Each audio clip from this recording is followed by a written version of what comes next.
Bienvenue, merci beaucoup d'être là. Et on va présenter ensemble le projet assez original de Gauthier qui a décidé de confier son héritage à des associations de protection animale et à des entreprises qui œuvrent pour un monde plus juste, y compris pour les animaux. Bonjour, donc je m'appelle Gauthier Journet, je travaille dans la plus grosse structure de France. J'ai reçu un héritage de 150 000 € de mes parents décédés. J'ai décidé de donner cet argent au titre de la dette familiale qu'on a envers les animaux en raison du régime alimentaire de ma famille. Alors, une dette, c'est lorsque, par exemple, on a causé un préjudice à autrui. Et dans le cas présent, c'est à l'animal. Donc, pour le manger, on l'a maltraité et on l'a tué après. Donc, j'estime qu'on a un préjudice dans la famille. Moi, je suis végétarien depuis l'âge de 23 ans, avant d'être quasiment vegan. Donc, j'ai aussi malheureusement ce préjudice, cette responsabilité, pardon. De par l'éducation que j'ai reçue. Donc, je donne cet argent également au titre de ma dette. Mais si on pousse la réflexion plus loin, c'est tout être humain quasiment qu'il y a une dette envers l'animal. Donc, je fais par ce geste de don un début d'indemnisation que je souhaite voir se multiplier à l'avenir au titre de la réparation du préjudice causé. Et j'ai souhaité à cette occasion médiatiser la chose pour justement amener le plus grand public possible à réfléchir, à s'interroger sur son rapport à l'animal et sa dette qu'il a envers les animaux, et pour l'amener à évoluer vers le végétarisme, ce serait mieux vers le véganisme, et pour rendre ce monde meilleur. On peut faire autrement pour se nourrir. Pas besoin de maltraiter, de tuer des êtres vivants. Moi, ça fait 35 ans que je n'en mange plus. Je me porte très bien. Toutes mes analyses de sang sont au vert. Donc, si on mange la viande, c'est culturel.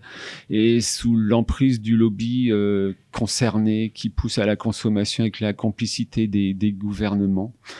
Donc, le but, c'est vraiment de faire évoluer les consciences au-delà de l'argent lui-même. Voilà. Merci. C'est une démarche personnelle qui s'adresse donc à des personnes qui... les dons vont être confiés à des personnes qui ont un projet très précis. Je vous propose qu'on commence par Philippe qui va nous expliquer de quelle organisation il est. Et là, on vous présente les bénéficiaires de cet héritage.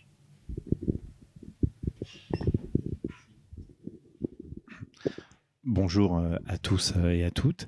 Je suis Philippe Boyaki, je suis conseiller régional de l'écologie au centre en Ile-de-France, co-porte-parole national.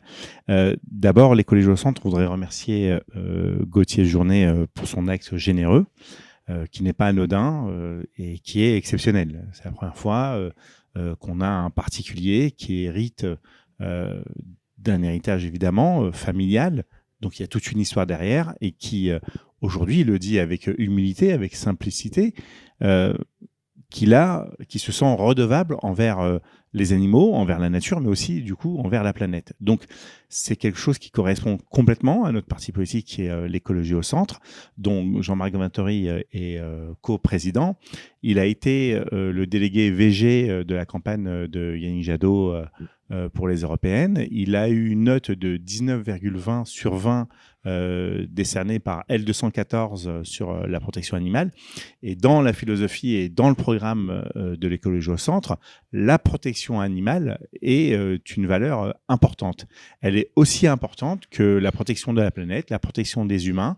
C'est tout un écosystème et les animaux font partie de cet écosystème. Et donc, la question de que allons-nous faire avec la somme que Gauthier donne à notre organisation politique, c'est de renforcer, sensibiliser et réussir à faire abolir la corrida en France, car il n'y a pas plus toutes les souffrances animales se valent, mais d'avoir des êtres humains qui sont en extase devant la souffrance d'un taureau qui ne voit pas très bien et qui ne peut pas lutter à armes égales et qui se fait trucider dans une liesse dingue.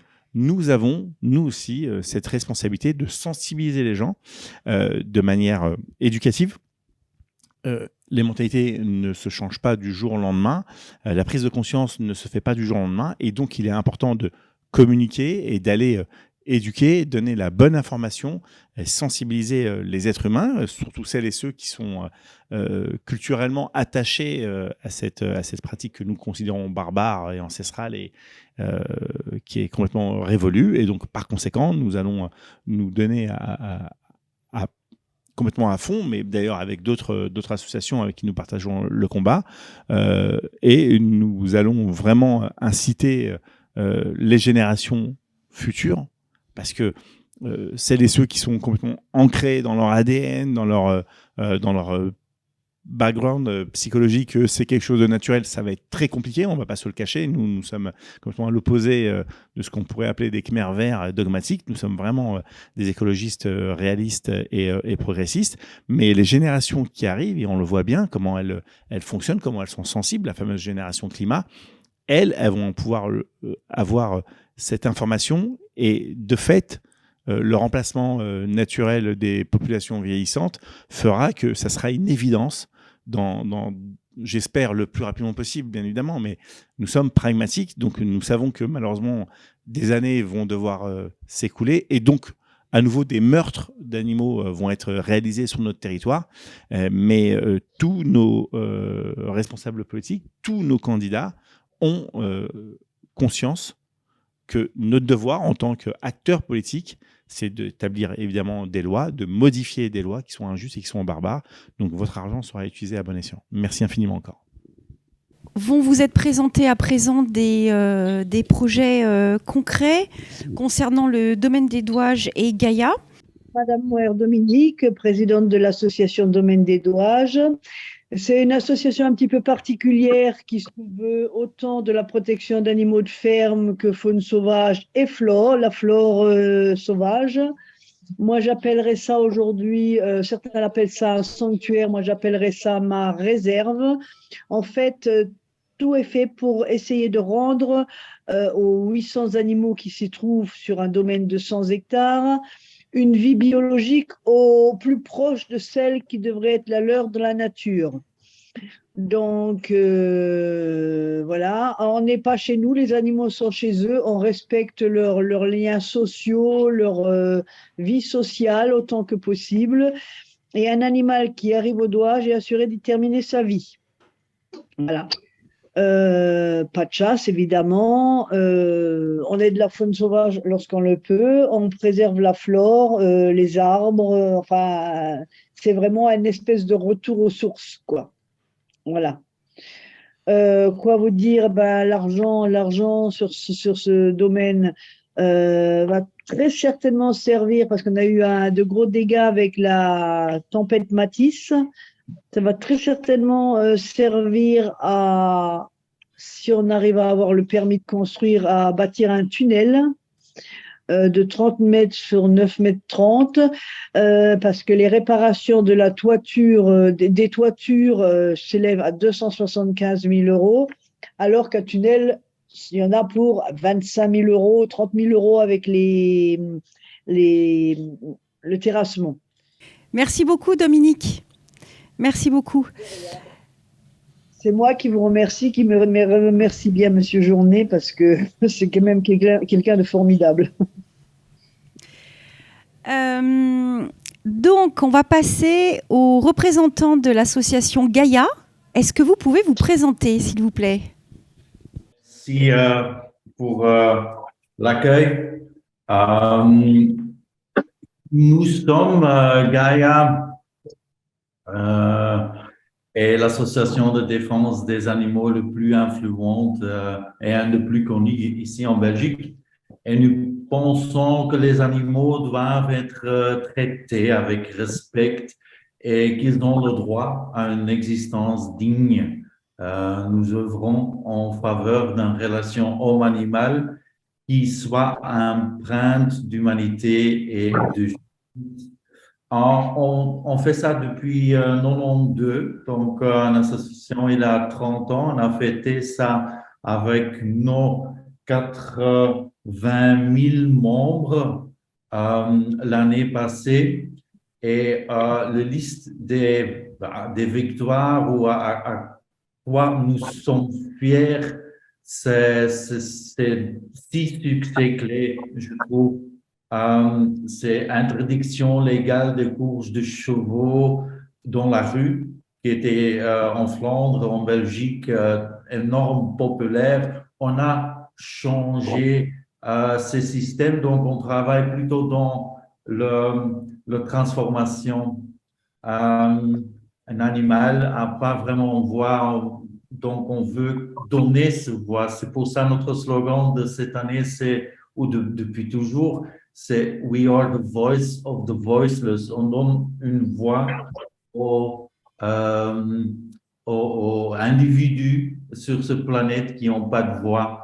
Et ça se présente dans des grands dossiers où on a surtout le coût des avocats, mais on est aussi dans la rue. Par exemple, il existe encore en Belgique un dolphinarium. Je ne connais pas très bien le mot français, mais je pense que c'est le même parce que moi, je suis néerlandophone du nord de la Belgique et je remplace mon collègue qui, normalement, ici, aurait dû donner son speech plutôt francophone, David, mais il est en vacances.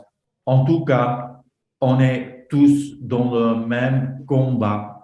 Et je pense avec si c'est association 1, A, B, C qui reçoit le don très généreux, c'est que qui compte que les animaux ont un extra pour être entendus, pour que ça change le système qu'ils ont traité. Et je vous donne un exemple aujourd'hui. Je sais que vous êtes à Paris et vous aimez aussi, comme les Belges, de prendre des apéritifs et de fêter les choses. Et ce matin, on a eu une très bonne nouvelle. Donc, il y avait un nouvel codex pour l'animal bien-être. Ça fait 40 ans que la version était updatée et on a coché dans le 30 changements, plus de 15 combats qu'on a eu. Par exemple, le marché des animaux qui est interdit, plein des autres choses. Donc, il faut se battre tous les jours. Et chez Gaia, on croit plutôt dans un approach step by step. D'accord. Et concrètement, l'argent, donc, si j'ai bien compris, va servir à sensibiliser et la société et les politiques, ou il y a un projet plus précis qui va être ciblé? Les objectifs pour l'avenir, c'est par exemple, les animaux doivent être dans la Constitution pour une meilleure protection. On veut aussi la nomination d'un commissaire européen qui est en charge du bien-être animal. Si ça existe, si ça c'est européen, les animaux ont un très grand voix, la castration des porcelets, la mutilation douloureuse, ça c'est inutile, ça doit être aboli. La poursuite de la lutte contre le transport des bétail. D'accord. D'élevage intensif. Donc là, Ok, la sensibilisation politique, de la communication politique pour essayer de sensibiliser les élus et pour aller vers la nomination d'un commissaire au bien-être animal au niveau européen et notamment pour lutter contre la castration à vif des porcelets. C'est ça. C'est ça. C'est ça. C'est ça. Très bien. On va continuer le tour de table. Est-ce que je peux donner la parole au docteur Lama Basbou? Merci beaucoup. Je voudrais commencer par remercier aussi Gauthier Journet et aussi toutes les personnes qui vont relayer ce geste-là et lui donner de la visibilité parce que, comme on l'a dit, c'est un geste qui est rare et d'une générosité incroyable.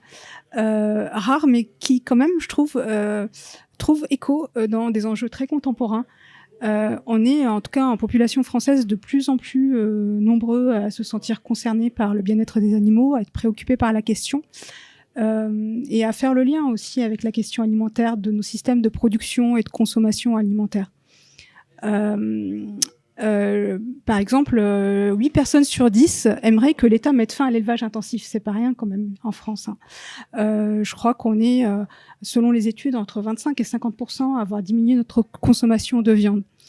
Et c'est aussi des enjeux de santé publique qui sont très importants. Cette transformation-là, elle doit être accompagnée. Et c'est dans ce cadre-là que le don de Gauthier Journet intervient et va offrir à Ripaille, qui est une structure toute neuve, vraiment, qui vient d'être créée, la possibilité de financer des ateliers et des formations pour manger mieux, tout en diminuant l'exploitation des animaux. Nous, l'objectif, c'est d'abord de traduire les données scientifiques, les informations scientifiques, parce qu'il y a un vrai consensus sur le sujet. Ensuite, d'apporter des compétences pour ajouter du végétal dans l'assiette, tout simplement. Et surtout, de faire goûter, de faire déguster, pour explorer ensemble les alternatives aussi. Et se faire plaisir tout en conservant, voire même vraiment en optimisant la qualité nutritionnelle, en diminuant aussi fortement l'impact sur l'environnement. Donc c'est un peu le triple effet qui se coule, si on veut. Manger mieux, c'est agir pour les animaux, c'est agir pour la santé et c'est agir pour l'environnement. Donc concrètement, Ripaille va pouvoir donner accès à des ateliers à des personnes qui peut-être autrement n'auraient pas pu en bénéficier.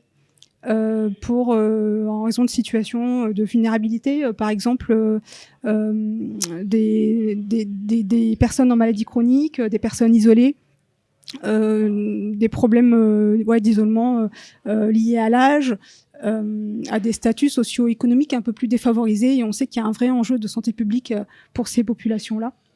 Et puis à l'échelle collective aussi, on va pouvoir agir parce que des transformations profondes comme ça, qui sont finalement des transformations de société, ça serait assez injuste d'en faire porter la responsabilité uniquement sur les individus. Donc on va pouvoir proposer au sein même des institutions des formations actions, donc des formations courtes ciblées sur un problème. On va pouvoir apporter des solutions tout en faisant encore une fois des dégustations. Je trouve ça très important. Par exemple dans des hôpitaux, des collectivités locales, etc., pour que le message remonte au niveau des décideurs, et puis pour donner envie en faisant goûter des plats qui montrent qu'il n'y a pas nécessairement besoin de mettre des animaux dans l'assiette pour soutenir une agriculture qui soit plus vertueuse, pour avoir du goût, beaucoup de goût, et puis pour cultiver la convivialité. Donc encore une fois, merci Gauthier pour cet engagement-là qui est un coup en avance sur son temps, mais qui est en fait au fond très très beau et très très juste. Merci beaucoup, Lama Basbou. Je vais passer la parole au responsable de Wellfarm. Voilà, donc Ghislain Zuccolo, je suis Ghislain Zuccolo, directeur de Wellfarm. Alors, pour nous, ce nom est important parce que pour plusieurs choses. En premier lieu, on a une actualité particulièrement chargée en ce moment, notamment à cette période de l'année, puisque on est au mois de juillet.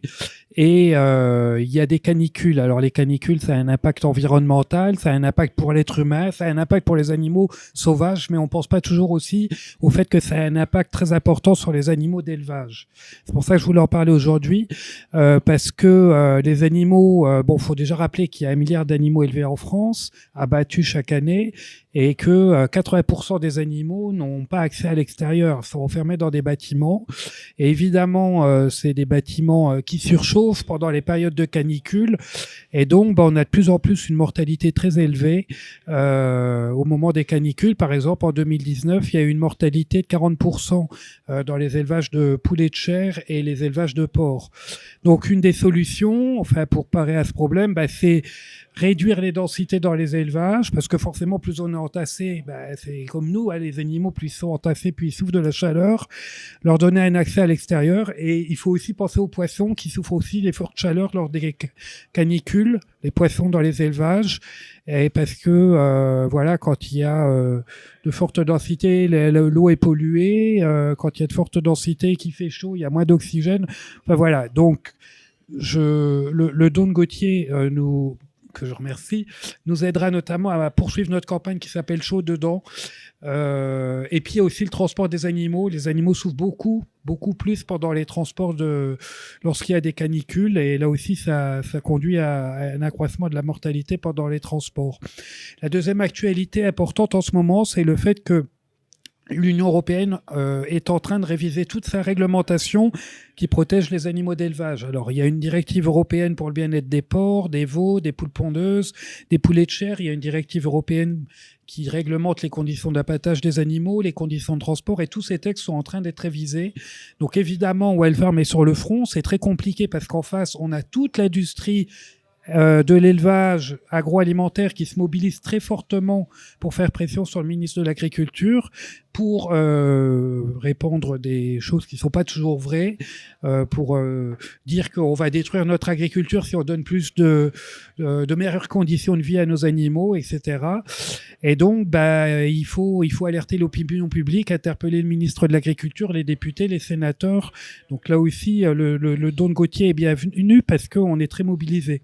Mais cela étant dit, le don de Gauthier sera surtout utilisé pour nous aider à mettre en œuvre un projet qu'on a depuis quelques années, c'est-à-dire l'aménagement d'une garenne pour nos lapins, parce qu'on a une ferme de 44 hectares à Wildfarm où on accueille des animaux d'élevage réformés de l'élevage intensif, réformés de l'élevage...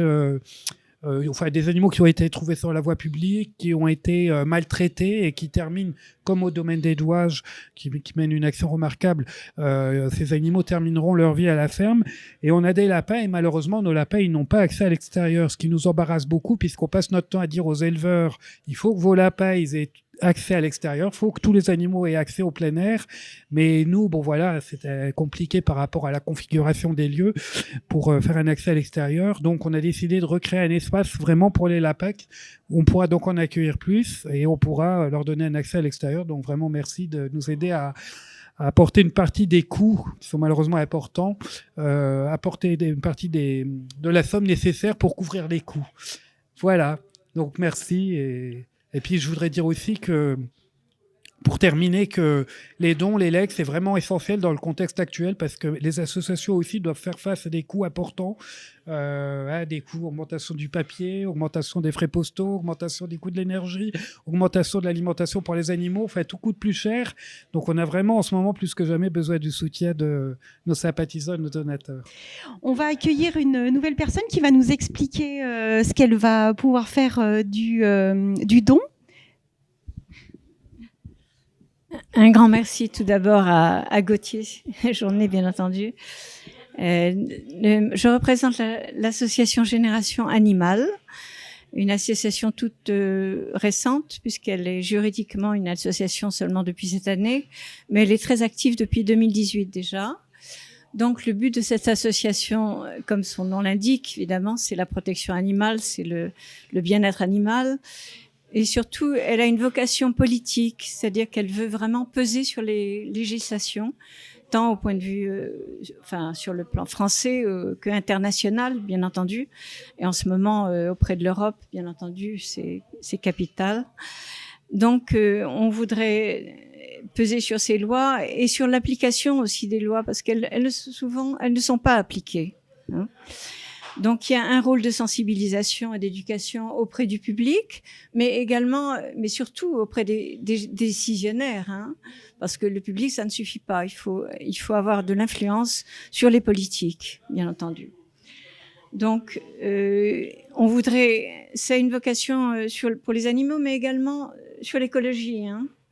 C'est-à-dire c'est lié, hein, c'est lié évidemment puisque les animaux sont source de pollution, gaz à effet de serre, bien évidemment. Et donc, nous voulons encourager la transition vers des pratiques agricoles durables. Hein. Évidemment, mettre fin à l'élevage intensif, ça va de soi. Et promouvoir l'agriculture biologique, l'agroécologie notamment, la permaculture, développement de l'agriculture végétale, et surtout faire introduire l'alimentation végétale dans les collectivités et dans les écoles, dans les collèges, ça c'est très important parce que les gens aient le choix au moins. On veut rien imposer bien sûr. Il faut que les gens aient le choix et qu'ils savent pourquoi ce qui va dans leur assiette, que ces animaux ont une vie et ont souffert, voilà, avant d'arriver sous forme d'astèque. Alors contrôler les industries, le commerce des animaux, évidemment, le transport, les abattages, tout ça. Essayer d'interdire ce qui est le plus cruel, les spectacles avec animaux, par exemple. On a parlé de la corrida, mais il n'y a pas que ça, bien entendu. Il y a les chevaux également. Ensuite, soutien à la recherche, oui, parce que il est important de changer les pratiques en ce qui concerne l'expérimentation animale. Elle est source d'extrême souffrance. C'est absolument horrible ce qu'on fait subir aux animaux. Or, il y a des alternatives. Voilà. Alors, coopération internationale, bien entendu. Il faut coopérer avec d'autres pays parce que c'est le monde entier qui est concerné. Là, on peut rien faire tout seul. Si vous avez des normes qui ne sont pas les nôtres dans d'autres pays et que vous importez, ça revient au même, hein, favoriser les mêmes souffrances. Alors, je voulais l'argent que nous donne Gauthier, il va servir au fonctionnement normal d'une association. Hein. Il n'y a pas de projet peut-être particulier, mais je voulais terminer en rendant hommage à Milan Kundera, si vous me permettez de le citer. La vraie bonté de l'homme ne peut se manifester en toute pureté et en toute liberté qu'à l'égard de ceux qui ne représentent aucune force. Le véritable test moral de l'humanité, le plus radical, qui se situe à un niveau si profond qu'il échappe à notre regard, ce sont ses relations avec ceux qui sont à sa merci, les animaux, et c'est ici que s'est produite la faillite fondamentale de l'homme, si fondamentale que toutes les autres en découlent. La cruauté envers les animaux, elle est à la base de toutes les cruautés, de toutes les violences. Merci de m'avoir écouté. Pour pour ma part, ce don permettra de financer en fait l'édition d'un guide à destination des élus et des agents territoriaux pour intégrer le bien-être animal dans la commande publique. Et pour moi, c'est un sujet, enfin pas que pour moi, pour les animaux, c'est un sujet qui est vraiment important. La commande publique, ça représente 10% du PIB. Ça représente un flux économique énorme. Et en fait, la commande publique, ça représente en fait tous les contrats passés entre les personnes de morale de droit public et les opérateurs économiques. Par exemple, ça peut être les contrats passés entre les collectivités territoriales et les fournisseurs de denrées alimentaires pour les cantines. Et donc à ce niveau-là, on a énormément de choses à faire. Et en fait, depuis la réforme des marchés publics qui vient de l'Union européenne de 2014, il y a eu un décret donc de 2016. Je vais pas rentrer dans les détails parce que ça va être un peu ça va être un peu chiant. Mais non. Donc depuis un décret de 2016, en fait, il est possible d'intégrer le bien-être animal comme critère discriminant pour choisir en fait les prestataires au niveau de la commande publique. Et donc c'est vraiment très très important. Ça veut dire qu'on peut agir au niveau de la demande des collectivités territoriales, notamment pour les cantines scolaires, mais pas que. Ça peut être aussi les fourrières, ça peut être aussi la fourniture de produits d'entretien, ça peut être plein de sujets différents. Et en fait, cet article-là, aujourd'hui, il est dans le Code de la commande publique, c'est le R2152-7 de la commande publique. Et en fait, il est très très peu connu à la fois par les agents territoriaux qui manipulent en fait les marchés publics, et il est aussi très méconnu par les élus. Et donc là, cette méconnaissance, elle est là. Moi, avec ma structure Drôle de Zèbre, je fais de la formation d'agents territoriaux et d'élus sur ce sujet-là. Aujourd'hui, je suis seule. Et en France, on a plus de 35 000 communes. Et là, ce don permettra donc d'éditer ce guide qui pourra être justement diffusé à beaucoup de communes. Et donc ça, vraiment, je pense que c'est important. Et c'est aussi important dans un contexte où, depuis les dernières élections municipales, on a 3/4 des citoyennes et des citoyens qui attendent des mesures concrètes en faveur des animaux de la part de leur maire. Et là, je pense qu'on y est avec les marchés publics, on est vraiment sur du concret. Par exemple, dans les cantines scolaires, si on s'approvisionne en œufs, on peut tout simplement bannir le fait de s'approvisionner en œufs qui sont issus de poules élevées en cage. C'est juste une petite ligne dans un contrat, ça change plein de choses, en fait, pour plein d'animaux. Je passe la parole aux 2 dernières personnes, aux 2 dernières bénéficiaires. Merci beaucoup. Merci. Mon nom est Mireille Bouvier. Je viens aujourd'hui représenter le plus grand refuge de Tunisie, créé et géré au quotidien par le docteur vétérinaire R. Mansour. Des pays sont aidés par de grosses associations. Là-bas, rien. Et là-bas, ce sont des milliers de chiens et de chats errants dans des états absolument effroyables. Le sport national, c'est leur rouler dessus. Ou alors on attrape un chien et on lui coupe la patte à mi-patte. C'est marrant. On va lancer un molosse sur des chiots et les regarder agoniser pendant des heures. Ou bien jeter un chien du haut d'un pont ou d'un 3e étage parce qu'on n'en veut plus. Mettre le feu à des chats errants. Punir un chien avec une hache, à coup de hache, parce qu'il a mis un pied chez le voisin. C'est vraiment effroyable. Donc, sans parler de mettre le feu au chat, c'est très amusant aussi. La police, là-bas, tue les chiens errants à bout portant, des femelles qui allaitent des bébés. Je vous laisse imaginer le bain de sang. Et puis, comme la balle est encore trop chère, eh bien, on utilise des carabines à plomb. Alors, les chiens prennent dans la face, ils restent aveugles. Ou bien dans le train arrière, la colonne vertébrale, ils sont paralysés et ils vont traîner les quelques instants qui vont leur rester sur le bitume à 50 degrés à l'ombre ou sur la caillasse là-bas qui est partout dans ces pays-là. Au refuge, on accueille, on soigne, on essaye, on n'a absolument pas de matériel moderne, pas d'échographie, on fait avec les moyens du bord, on manque de médicaments, de fils à suturer, de seringues, de bandages, de absolument tout. On a de très longues périodes sans aucun anesthésiant. Il n'y a pas de subvention, il n'y a pas de bénévoles. On fait vraiment avec l'aide des Européens, sinon c'est juste absolument impossible.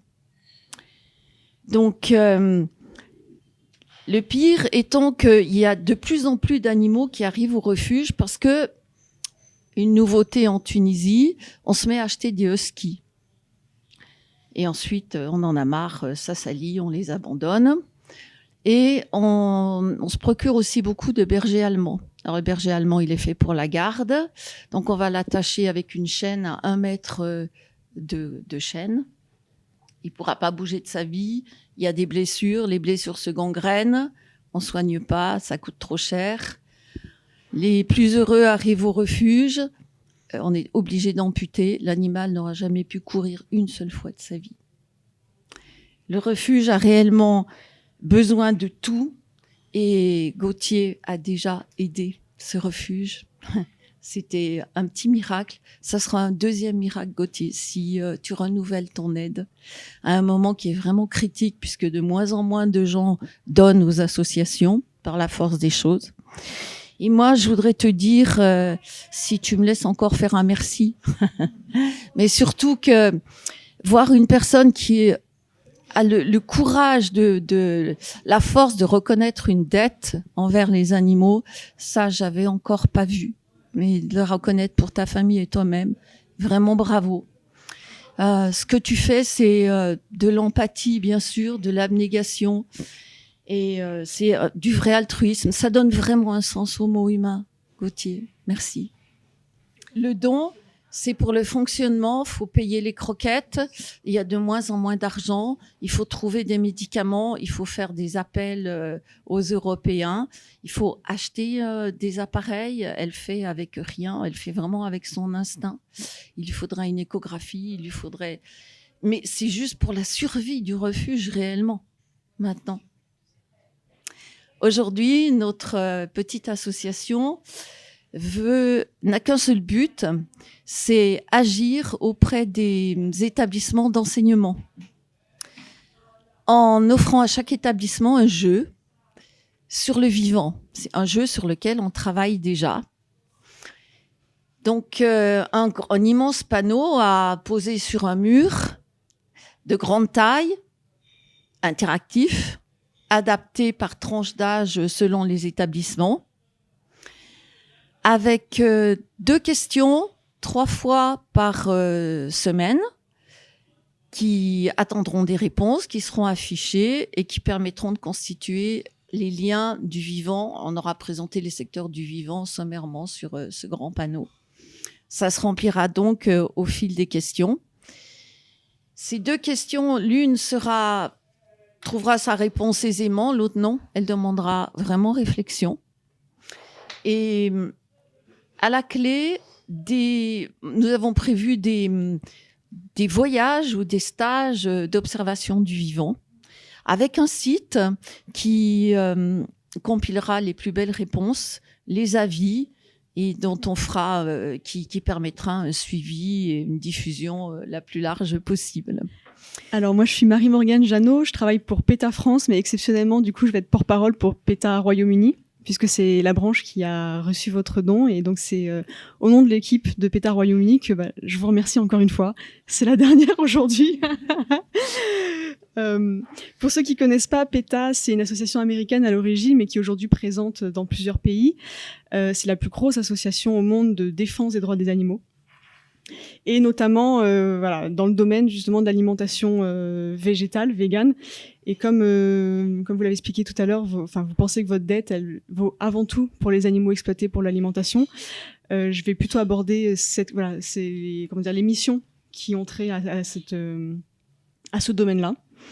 Donc PETA travaille par le biais de différents moyens, notamment la sensibilisation du public, évidemment par la communication, l'aide aux entreprises, je vais y revenir, la législation, des événements spéciaux, l'implication de personnalités célèbres, ainsi que des campagnes de protestation. Je vais commencer par revenir pour l'aide aux entreprises, parce que c'est vrai que c'est un pan qui est moins connu de nos activités, et ça s'explique parce que en fait, PETA Royaume-Uni a une équipe qui est chargée justement de conseiller les entreprises qui viennent vers nous, qui en font la demande, et c'est souvent un rôle, on va dire, de partenaire silencieux, c'est-à-dire que c'est souvent confidentiel. Donc on va conseiller les entreprises pour lancer une nouvelle gamme d'alimentation végane ou pour la développer, pour la promouvoir, et on les met aussi en correspondance avec des fournisseurs quand ils en ont besoin.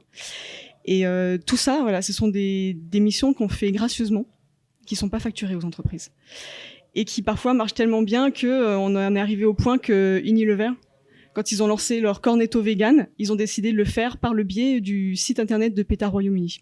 Et ça avait fait tellement de bruit à l'époque que même la presse australienne en avait parlé. Donc l'argent du coup servira peut-être quelque part à aider une nouvelle entreprise à lancer de nouveaux produits véganes.